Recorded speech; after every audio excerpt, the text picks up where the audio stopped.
What's up, guys? Thomas Mott here alongside Josh Davis. Happy Monday. Happy couple of hours until maybe the game of the year. I feel like we've said that with Philadelphia a couple of times this season, Miami and the Dallas Cowboys. But Josh, welcome in. This is the game of the year. This is the Super Bowl rematch we've been waiting since February for, and it's just a couple hours away.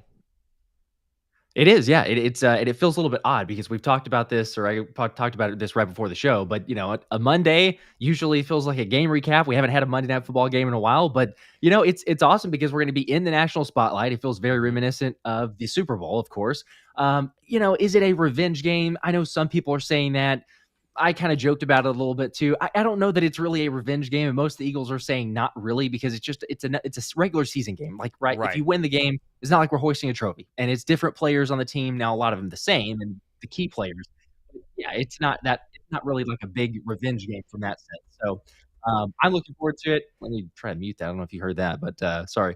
But no, I'm looking forward to it. There's so many key storylines to talk about. One of the most exciting, I don't know if you want to just jump in there right now because you were talking about it yesterday on the show, but Nolan Smith, I mean, this could be the game. Like he's going to get a little more snaps, but again, how many will he be? Who knows? Probably not a whole lot extra, but Derek Barnett being out for personal reasons, as much as we trash or dog on Derek Barnett, we will say hopefully prayers up that everything's okay. Personal reasons are never good. But on the positive side, the silver lining, like we've talked about, do we see more Nolan Smith, and what do we expect from him there? I think we will. I think it'll be what he did in the Miami Dolphins game, right? A couple more snaps here and there. He has a chance to continue his on-field education. I said it on my show yesterday. Nolan Smith's not going to break out this year. He's not going to have a 4-sack game. He's not going to finish with over probably 3, maybe 4 sacks the entire season. His job, though, is to learn. He's getting his master's degree right now in pass rushing. He got his undergrad at Georgia, and now he's trying to figure it out in Philadelphia. And all I want to see from him is continued progress and a big leap in year 2 from where it was in year 1. So I don't expect big things from him. I do expect big things from this Eagles front four. I went back and watched a little bit of the Denver Broncos win against the Chiefs a couple of weeks ago in Denver. Very similar conditions, maybe a little bit warmer, but that kind of cold, cloudy, overcast. That's kind of the forecast for today in Kansas City, especially for tonight. They got after Patrick Mahomes. He was running for his life, and he threw multiple really, really bad interceptions. And every single quarterback, whether you're Mahomes or Zach Wilson, you get consistent pressure up the middle, around the edges. You get hit multiple times. You're not invincible. You're not going to be perfect. Brady, historically, against the Giants, always had this problem in the Super Bowls that he played against them. The Eagles' one big flaw in Super Bowl 57 was not being able to get any sort of pressure. And we can talk about seed and sod and grass and sod father and all that sort of junk. But in the end, had they gotten to Mahomes a couple of more times, they probably win that football game. If they get to him tonight, I've said it all week long, Josh. I don't know about you. I'm confident. I'm very confident in this game. And if they sack Mahomes 3 times and he throws an interception, Philly wins by more than 7. Let's just say that. Yeah. Oh, I think so, for sure. You got to get to him. It's not impossible. It is a little bit difficult, but I'm with you in terms of the cold weather and the nature that the Denver Broncos did. I mean, you talk about Mahomes has only been sacked 12 times through the 9 games this season. So Jalen Hurts, in comparison, is 22 times being sacked. So if you want to just look at the eye test or what that's felt like, it's not very often, but it's not impossible. And to your point, with the pass rush that we have, I mean, they probably want to prove something, I would assume, coming from the Super Bowl and everyone saying, regardless of, like you're talking about, the grass and the field for the Super Bowl, I mean, they got a lot of hate. Like, everyone's like, oh, I had this vaunted pass rush. It didn't show up on the Super Bowl. It's like, okay, really? You're going to talk about that after we saw the field conditions? I mean, neither team could get a footing. But, I think that this is important. You can make a stand in this game. And I totally agree. And by the way, just a real quick shout out to NKC X44 says, hi, I'm a big fan. Please say you see this. Awesome. Appreciate that. All you guys hanging out right now, come tonight. If you haven't checked out the live stream, we're going to have a watch party, have a blast tonight. So just be sure to turn the notifications on. We're going to have a really, really good time supporting the Eagles and cheering them on. And, we'll always do some fun stuff there too. So, but no, I'm with you. I think this is a key matchup as far as the D-line goes. The interior of the Chiefs offensive line is good. I mean, we know that. Joe Thuney, you've got I'm drawing a blank on the center's name now. Humphrey. Humphrey. Yeah, Creed Humphrey. And they've got some really good protection up the middle.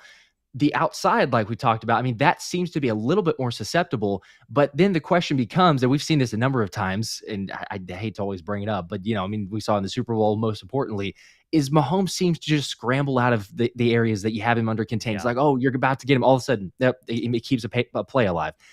Do we see a little bit of a difference? And if we do, is there a way that perhaps, and I talked about this a little bit, but curious to get your thoughts, is this a Jalen Carter and a Jordan Davis type of game? And Fletch, I know Fletch is going to be important, but like a Yeah. Jalen Carter, Jordan Davis to really impose their will on the interior? Because I think if you can get the interior push front, it changes Mahomes' ability to continue to run around and keep the play alive. Do you expect to see kind of a bigger game? It's definitely a test, but what do you expect to see from those two? I mean, you mentioned it. Humphrey in the middle, it's a big test. That interior Chiefs offensive line is very, very good. And Mahomes has always done this, right? If he can extend plays, his receivers find ways to get open. Although I said this a couple of weeks ago, or really just a couple of days ago, Mahomes' weapons aren't as good. Like his scrambling ability, Mahomes is not dipped at all, right? The level of talent around him has. Now, doesn't mean that the Chiefs are much worse than they were last season. I don't know if Juju Smith-Schuster makes that big of a difference, but no longer do you have a scenario where if you don't get to Mahomes in the first 3 seconds, he's going to spin out of a tackle, he's going to run around to his right and find Tyreek Hill for, 60 yards. It just doesn't exist anymore. It really is Kelce and Pacheco, and Philadelphia's been fantastic in the interior, against the run. And so if you slow down Pacheco, all you have to do is make sure Kelce doesn't have a vintage 12 catches for 135 yards and 2 touchdowns, and your defense should be able to hold on. Now, James Bradbury got cooked in that Super Bowl by Juju Smith-Schuster. And holding penalty aside, he had a bad game. Yeah. Didn't have a great game against the Dallas Cowboys a couple of weeks ago either. To me, you talked about this being a revenge game. They might not be broadcasting that out to the media. Internally, though, you've got to think that there's guys like James Bradbury who's sitting back and saying, I'm going to get mine tonight. Like, I'm going to make sure that I am not the reason Philadelphia loses tonight. I'm going to make sure that I'm locking down Sky Moore, or I'm locking down, Kelce if I line up against him at times on the outside or moving on the inside. Whatever it is, I think there are guys in this football team who personally take the Super Bowl loss very, very seriously and want to make sure that they are not the reasons why Philadelphia could lose and get their second loss tonight. Yeah. Oh, I agree with you for sure. I mean, there's lots of emotions, as much as people may want to see it, and you're talking about it as well. But I mean, to Jordan Mailata, it's definitely personal, and that's the one clear, player who's just come right out and said, I don't care what people are saying. Like, it is personal to me. Some people may think that, some people may not, but I think deep down, there's probably a little more than that we're actually admitting to it, and that's fine, but just use it for the extra motivation on the field. So I hope that we see it. Also, shout out King DV Sports. We have to utilize the interior of the offensive line to get to Mahomes. I assume defensive line. I like our edge rushers versus their tackles. Agree there. China says the watch party is lit. They go through so many emotions. It's like watching Inside Out, but with Eagles gear. That's not a plant, just for people who are wondering. Yeah, no. But yes, it's an awesome watch party. And then shout out Joe Castro. Let's go. Go Birds. There he is. Love that. But okay, shout out Joe's tweet earlier today as well. I like that as there well. There you go. Hey, Joe, we we appreciate this support. We got to get Joe's Joe on. watching. We haven't actually done that. Joe's got to come on sometime. But no, for we're talking about the QBs running, Mahomes being able to kind of get out of situations. The same for Jalen. I mean, we know that Jalen's proven it, and he's healthier. So that's great news. To what extent, what percentage, we don't know for sure. But regardless, I mean, he mentioned that the bye week really helped with the knee. It came at perfect time.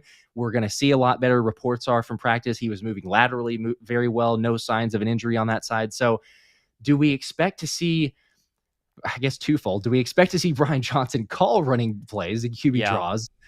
And then also to the other token of that, from the attack from the attack that Hurts can be in the ground game, is that something that maybe the RPO opens up, is a little bit better, because the running game, as we know, has been subpar, I think, at best?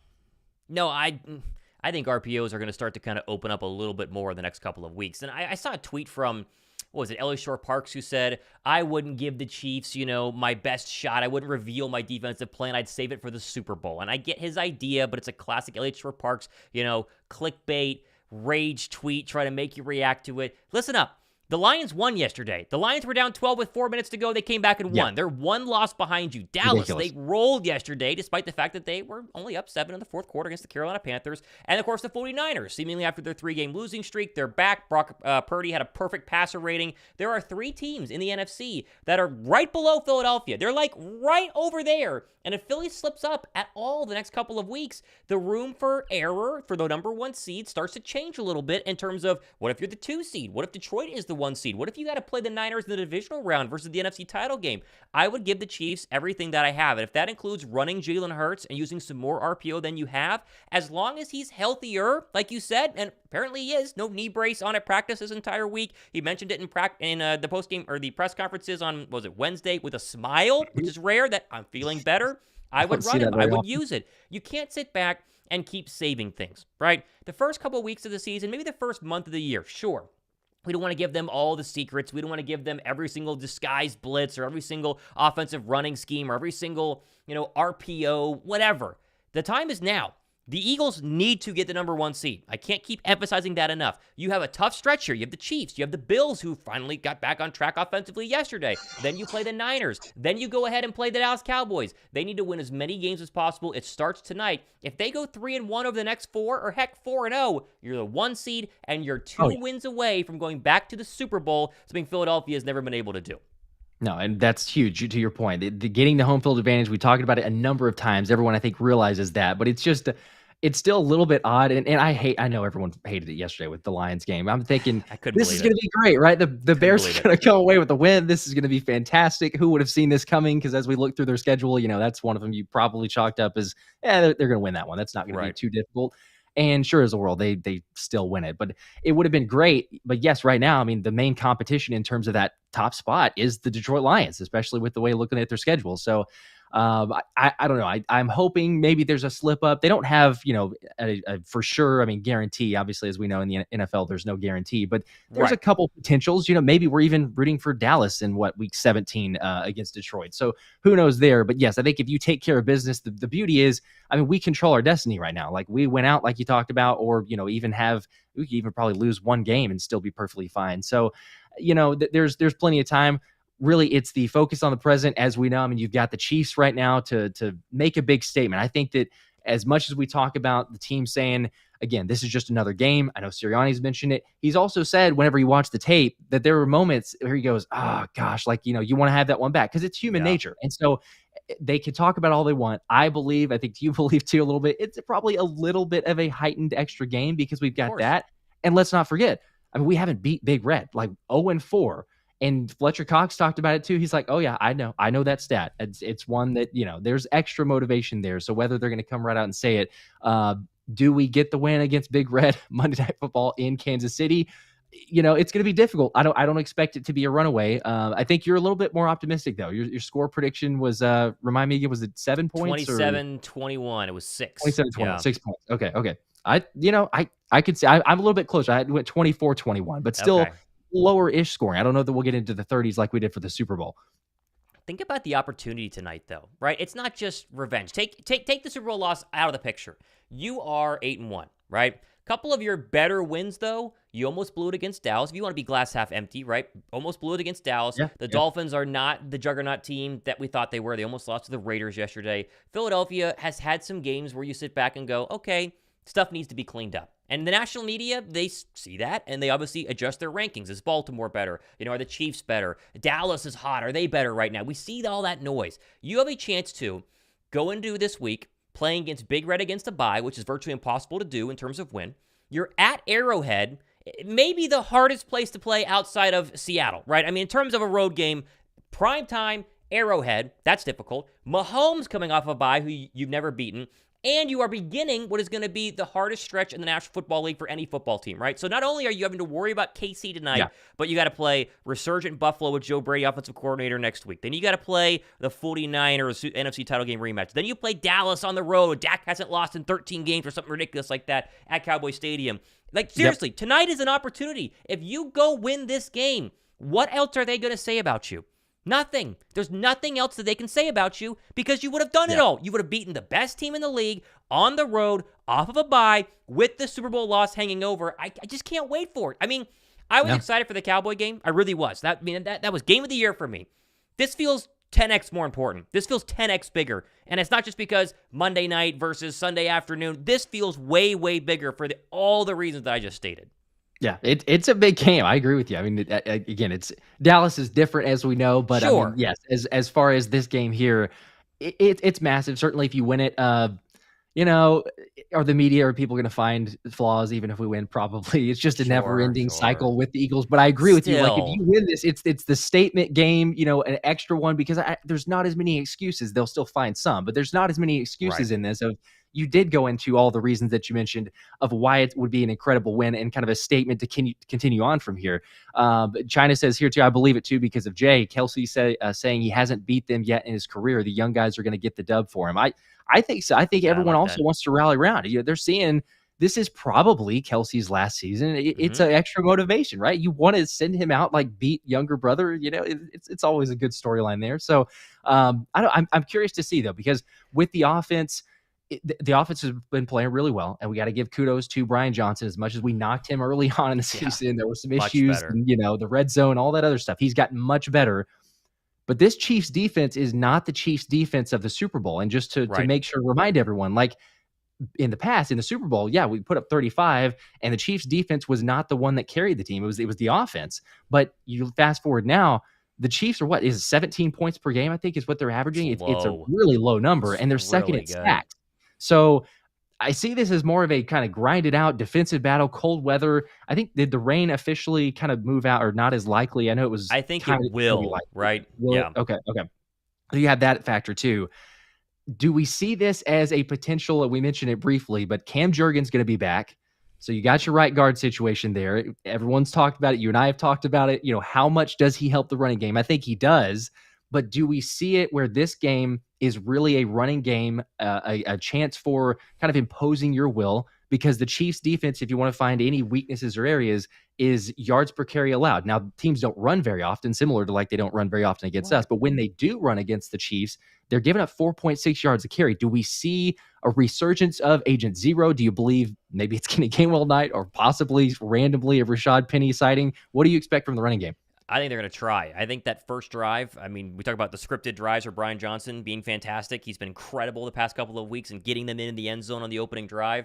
I think you're going to see a lot of Agent Zero. I think if I'm Brian Johnson, right, and I'm not a coach, so obviously, take this all with a grain of salt in terms of actual scheming. I would test the run early. I would try and decide really quick, right? Are we going to be able to have success on the ground or not? Because Trent McDuffie on the outside, he's going to be on A.J. Brown most of the entire evening, maybe a little bit of Devontae Smith. Been one of the best cover corners in the National Football League. Now, the Chiefs' secondary is really good, but McDuffie's their best player right now. And so maybe the Mhm. shots to A.J. Brown, maybe that 11-catch game for $150 isn't really in the making. I would want to make sure that we are not able to run before I start truly testing McDuffie. That's nothing against A.J. Brown. I think A.J. Brown can get his no matter what. But think about this. If you're able to run the ball early, and the Chiefs start to go, wait a second, we're getting gashed. Like, we have got to start going, Trent, one-on-one, A.J. Brown, we got to worry about the box, right? Then you hit those deep balls. Then you start hitting Mhm. those shot plays. And if that's the case, then Philadelphia is going to roll. But if they can't run, then it becomes a drop-back passing game that we've seen Philadelphia have success with, because obviously Jalen Hurts has been great doing that. But then Chris Jones gets involved. Then McDuffie gets involved. Then this secondary that's been really good for the Chiefs starts to kind of get involved. And if Philadelphia has to throw their way to it, sure, they might be able to win. Much easier path, though, was starting with the run and then working in some other players. I would mention, I think you could see some Calcaterra tonight. I think you're going to see some Julio Jones Yeah. tonight. Yep. And I think that the Chiefs, if I was them, we shut down Devontae, we shut down AJ, and we force 30-something-year-old Julio. We force, year 2 Grant Calcaterra, whatever year he's in, right? Those would be the guys who I think could have kind of an interesting chance to be the breakout players that aren't named AJ Brown or Devontae Smith. Yeah, that's a great point you bring up too. I know we talked about it a little bit. I'm interested as well, like to see how much do we see of a Grant Calcaterra. I mean, from the receiving option, I think that he's a better. You talk about a Jack Stoll of he's going to be blocking and he's much better from that standpoint. But do we see a Calcaterra, kind of slide in there, play a little bit Maybe. more, have some a little bit of effectiveness, or is it a Julio Jones? We talked about him as like a hybrid tight end. Or you move him more to the slot side, but I'm interested too because there's going to be things that they've cooked up, obviously, because there's been a lot of time. This wasn't a Dallas Goedert injury. You play a game, Right. you had the bye week. There's tons of planning, and by the way, too, I mean, great news. It sounds like Dallas Goedert will be back for the Dallas game. Not Yes. 100% official, but I mean, they didn't put him on the IR, so you should hopefully have him there. Otherwise, why waste a roster spot and keep him? So, but in the meantime, yeah, I mean, I'm with you. Do you look at Oz, you play a little bit more of a 3-receiver set, or do you look at bringing in Calcaterra? Is it an Alberto situation? I mean, there's tons of athleticism, and we keep talking about all the potential, but you see him out there for, 2 snaps maybe against the Cowboys, or hardly anything. So I don't know, but I'm interested to see that element of the game plan as well. I'm curious, too, because we talk about as far as, we've got the mainstays on the offense, but if we look at the defensive side of the ball, and we're talking about tight end for us. We've mentioned it. Everyone knows it. Travis Kelce is the best tight end, bar Of none. course. There's no question. And we've had struggles against Travis Kelce. I mean, not going to lie. We've seen it many, many times. He is almost unstoppable. It doesn't matter. Look at all the games that he's played. However, you can look at this season, and there have been a couple instances. I know people may want to point at Taylor Swift was not there, but come on, let's be real. There's other Right. reasons why he Right. struggled. Do we see Desai cooking up something that's going to be somewhat effective? I know we have Kevin Byard, but what do you see as maybe the most likely to limit? I don't think you're ever going to stop him, but Yeah. limiting Travis Kelce. Well, think about something you mentioned just really before the Kelce situation, and that is the extra time. And that's the extra time for Sean Desai to scheme this up, or likewise Andy Reid. How about the extra time for Kevin Byard? How about the extra time for Bradley Roby? Who, remember, was thrust into this whole nickel situation, gets hurt, hasn't practiced, but then he's essentially had the past 2 weeks to not only get back on the practice field, but start to figure out how to integrate into this defense. And we'll throw in Julio Jones. All three of those players, these new additions the Eagles have felt a little bit not out of place, but a little bit, maybe overwhelmed's the word. They just don't feel comfortable yet, especially Byard, right? Byard we know is good, but he hasn't felt really himself so far the first couple of games here in this new Eagle system. 2 weeks off now. And if there was ever a time where Byard and Roby need to show up, because Roby's going to be in the slot a lot, and Kelce will move out there, and even though it's not an ideal matchup, you're going to see it at times tonight. If Roby can, or really if Byard can shut down Kelce, then Mahomes will be forced to beat you with other players. And these other players are players that aren't good. Now, I'm not saying Sky Moore's a trash player, but is Sky Moore that great? Do we even know his name if he's not on the Chiefs? The answer is, honestly, no. Like, this isn't A.J. Brown. This isn't Tyreek Hill on the other side. If you stop Kelce and you force Mahomes to beat you with other players, either he's not going to be able to, or we're going to shrug our shoulders on Tuesday morning and say, you know what? Patrick Mahomes continues to be that dude. He made Sky Moore look like Tyreek Hill. Couldn't stop it. Got to fix that moving forward. I really think this extra time off is going to give us a really, really, really good chance to hopefully get Byard looking like the all-pro that we traded him to be, because he's been okay. He hasn't been great. And Logan Thomas, talk about tight ends beating up on Philadelphia. Logan Thomas with Washington, he was lined up a lot in that slot against Kevin Byard when Sam Howell, of course, looks like Tom Brady when he plays us twice a year. And he carved us up a little bit. And Logan Thomas can do it, then Travis Kelce should be able to as well. I'm really excited to see what Byard's going to be able to do. Yeah, that's my fear. Not a major fear, but to your point, I mean, Logan Thomas, Jake Ferguson for Dallas. There's been some inconsistency so far, but I think, like we talked about, when Howie made the acquisition for Kevin Byard, a lot of times it's, hey, you want to look big picture, and that's certainly what he was doing. But I have to imagine when he's getting Kevin Byard, he's thinking about Travis Kelce, the Monday night game, great, but the potential Super Bowl matchup. Like, if you go back to the Super Bowl, who are you possibly going to see? And you got the Chiefs with the Travis Kelce. At the time, you had the Baltimore with Mark Andrews. Now, of course, he's out for season, unfortunately. But I mean, again, you look at some of those squads that you're going to play, you need that guy. You need to solidify. It's already been a weakness of giving up touchdowns and yards. And, if you ever have a tight end against the Eagles, start them, because fantasy-wise, they've been doing incredible. But I think that's what he'd been looking at. So I'm with you. You want to see that return to the all-pro form, or not even the all-pro form. You just want to see back to his kind of standard level of production from Kevin Byard. So if you get that, possibly we see Reed Blankenship on Kelce a little bit. I know Reed said he's looking forward to the matchup as well. So possibly, kind of the rotation on that side. Maybe it works, but I'm with you. If you force Mahomes to have to go to this receiving core, I mean, I think they're first in drops, aren't they? They're up towards the very top. They might not be first, but they have a lot of drops on Mahomes. So, that also is not helping him. But yeah, there's no dominant playmaker, I think. So you get it to that side, I think you're going to be a little bit more secure, to maybe from the standpoint of being able to count on the defense to limit the opposition there. Because if Kelce isn't doing much, we've seen this team kind of struggle from a little bit, and I think we can count on the run defense, because there's a reason teams don't run it on us, but even whenever they do, they're not that effective. So I'm pretty confident on that side. Let's see. They got a comment here. Jesus Martinez, you guys have become my favorite Eagles guys. Appreciate that. Appreciate that. Really appreciate on that side. Shaquille Yuri, I believe is how you say it, says Jalen Hurts will lock down MVP tonight. Book it. That's an interesting storyline too. We haven't mentioned it, but I mean, Jalen's that favorite. I don't see why not. I mean, this is the national stage. You got the rematch and everything. If Jalen goes out and balls out, and it's a team game, but if he goes out and kind of sets the tone, says, "Yep, we're back." Like, this is, the knee's feeling great. The turnovers, he's already limited those after kind of an early season scare. But if he goes out and performs, I don't know why he doesn't just kind of take a commanding lead over the MVP battle, at least in my mind.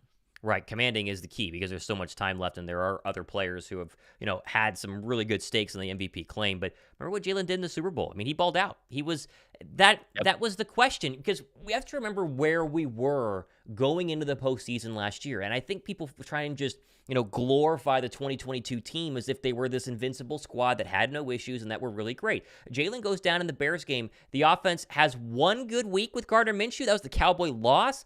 Other than that, the Saints game, atrocious. They weren't that good against the Giants to go ahead and finish up the season, at least to the point where it wasn't like dominating. You go into the playoffs, you crush Daniel Jones, but everybody says, oh, it was Daniel Jones. You crush the 49er defense. Everybody says, oh, well, Brock Purdy wasn't in there, and so that's why you lost, which doesn't make a lot of sense.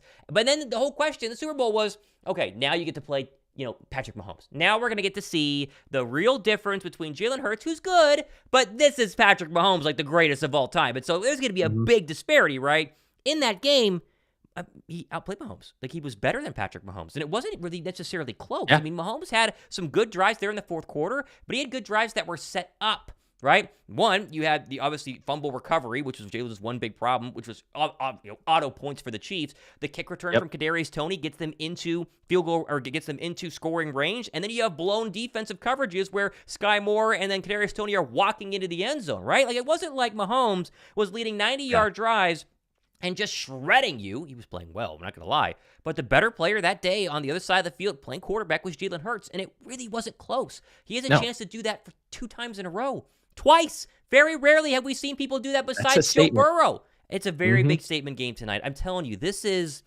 exciting. I mean, this is very, very exciting, and I honestly cannot wait till kickoff, and we're going to be live for that. Of course, a lot of you guys joining us. We're going to be live for the broadcast. Myself, Josh Davis, obviously, just like we're right now, on both of our channels going the entire time. We're going to do pregame, a couple of minutes before kickoff, the entire game, a little bit of a postgame as well, and then we have recaps on Tuesday morning. So if you haven't hit the notification bell, it'll tell you exactly when we go live, and it'll tell you exactly when we post a video. If you guys like the channels, thumbs up, and we'd appreciate that as well. Heck yeah, absolutely. And I'm with you too. You talking about Jalen. Let's not forget too, Chris Jones, the best player on the Chiefs defense, is on record. You go to Jalen, you look on YouTube, Jalen Hurts. You've probably already seen him. Jalen Hurts top 100, right? The NFL group, and he says the best performance from a QB in a Super Bowl, like the best performance he's seen. So I mean, that's saying something when the player of the opposing team is saying that when he's got Pat Mahomes on his squad. So I'm just saying, there's proof to be made. But yeah, if he does it 2 times in a row, you certainly put even the extra emphasis and, like I say, the commanding lead on the MVP battle for sure. All right, curious because we both have links in the description. So if anybody's looking for a little extra action, way to get in on the game, some potential plays or picks, do you have any potential player props or best bets or just anything you're going with for tonight? Yeah, I have a couple. I mentioned them on the show yesterday. I think there are some easy ones, right? Gainwell over 18.5 rushing yards, I think, is a lock. I think they liked what they saw 2 weeks ago against the Dallas Cowboys and said, hey, he's not going to turn the football over as we had seen. Maybe he's going to be more of a threat. I like Gainwell over 18.5. Hurts is obviously throwing over 1.5 touchdowns. That's the lock of the night. That's basically guaranteed. And I'll throw it out there. Gainwell first scoring touchdown is like plus 3,000, I think. Ooh, it's very unlikely. When they get in the red zone, you saw it on that opening drive with Dallas, they, for whatever reason, feed Gainwell. And at least in the Dallas Cowboy game, he scored. So I like Gainwell to be the first scorer. And, I mean, come on, the Eagles are winning outright, so Philly plus 2.5. I think there are some pretty obvious bets that are, I mean, not guaranteed to hit because nothing is guaranteed to hit. But come on, I feel like there's some real opportunities here tonight. Yeah, I'm with you. Definitely on the 2.5. That was very early on. Whenever I saw the line, I'm like, okay. Being a homer pick too, but at the same time, it's like it's 2.5. You're giving me the points. The Eagles haven't been underdogs since I think the Bucks playoff game in 2021, I believe, was the last time they were underdogs. I think so. I think it's been that long. Been a really long time. I know that. So it's like, all right, well, hey, if you're telling me you're getting some plus money or some points you're going to give me there, I'll take it. But yeah, I like that one. The other, I like the Gainwell, especially, again, if you sign up through the links on either of our description, you get some bonus funds, some bonus bets. So usually, it's a little extra to put on it. Take a big flyer. I like the Gainwell plus 3,000 there. But the one that I don't know, I was leaning towards, and it's been a while, but first touchdown score for DeAndre Swift. I think Swift has a big game too. He's plus 900. So I could see either running back situation there. I just, for some reason, this is just the weather. The Mm-hmm. fact that the Chiefs can be susceptible to the run. We saw Javonte Williams for the Broncos have a good game. We've seen a couple different backs. Whenever the teams are able to run the ball, or I guess choose to run the ball a lot of times they don't. Maybe they fall behind, start passing. But I think if you stick to it, you're going to see the backs play well. So you know what? Hey, either you go with the Kenny Gainwell first touchdown, maybe a DeAndre Swift, but I like both of those as potential options for a score. And again, you got a plus 900 at that one, or a plus 3,000, like you say, for Kenny Gainwell. Not I think bad. those are not bad to put a little flyer on. And let's just say this: the Eagles reporter, she works for Philadelphia. I'm blanking on her name right now. Forgive me. She's in Kansas City covering the team. She says there's a lot of Kelly Green and a lot of Go Birds. I think there's going to be a Okay, lot yes. more disparity in color than it normally is, being all red at Arrowhead. I think it's going to be obviously wildly in favor of Kansas City. I'm not saying we're going to take over like we do Washington, but look for more Kelly Green in the stands. And I know we gave tickets to two people who are going to be at the game tonight, months ago, and hope they have a bunch of fun for that one. But we're pumped for this one. Let's go ahead and wrap up with score predictions and kind of explain why. I think 27-21. I think the Eagles are going to have a lot of opportunities to win this football game. And it might not be as close as 27-21. If I'm being honest, I could see Philadelphia being up 2 scores. Mahomes scores with 4 minutes left, makes it a 6-point game. You give the ball back to Philadelphia, and they don't do 3 straight runs and a fumble like we saw against the Cowboys trying to close things out. I think they close things out. I think they get the best 4-minute drive of the season. They ice this game, and they win by 6, which really was winning by double digits because Mahomes would have scored in garbage time. That's my prediction. I know yours is closer, and you say a little bit more grinded out, right? Yes, yeah, I can appreciate that. I honestly love the optimism. For some reason, I'm a little bit more conservative and cautiously optimistic maybe, but yeah, I'm going 24-21. Shout out to D who says I'm going to be on the road tonight because I'm driving, listening to you guys. Hopefully, it's as entertaining as the Cowboys game you called. Yeah, I mean. Hopefully it's as entertaining, but not as stressful. But although my prediction 24-21 maybe alludes to the fact that it will be stressful, what I'm thinking. Honestly, I'm with you though from the standpoint of I think that on paper, if you look at the teams, it just seems like the Eagles should be able to assert their dominance. Like we should be able to play well. There's a couple elements like we've talked about here of Travis Kelce and Mahomes and Andy Reid and all that, but it wouldn't totally surprise me if it is a scenario like you're talking about. But I think the one that's keeping me from doing that and saying it's a close field goal at the end or maybe a stop on a drive at the end is the Andy Reid factor, the Andy Reid and Patrick Mahomes factor. You haven't beaten them. It's at Arrowhead, Monday night game, gonna be lit. I until I see it, I think that's why I'm holding to. I do think we win, but it is going to be a grinded out, tough game that we're better for, obviously, at the end. So that's what I'm going with, 24-21. Think about 9-1. Think about waking up tomorrow 9-1. Insane. I don't know. It sounds good to me. We'll see how it goes. All right, of course, tonight, one more little plug here. We're going to be live for the game. We're going live 30, 15 minutes, whatever it is, before the game, pregame. Be sure to check us out. Hit the notification bell. If you are watching, which obviously you probably are on ESPN, mute the TV, listen to us call the game. You sync it. Make sure you guys can sync to the play that we're calling. It's a bunch of fun tonight for the play-by-play. We appreciate you guys watching for. All the time we have for today on this little preview show. If you missed the beginning, it's going to replay, so just watch it as you normally would. For Josh Davis, I'm Thomas Mott. Signing off. Go Birds. Let's get to 9-1 tonight. Go Birds. We'll see you then.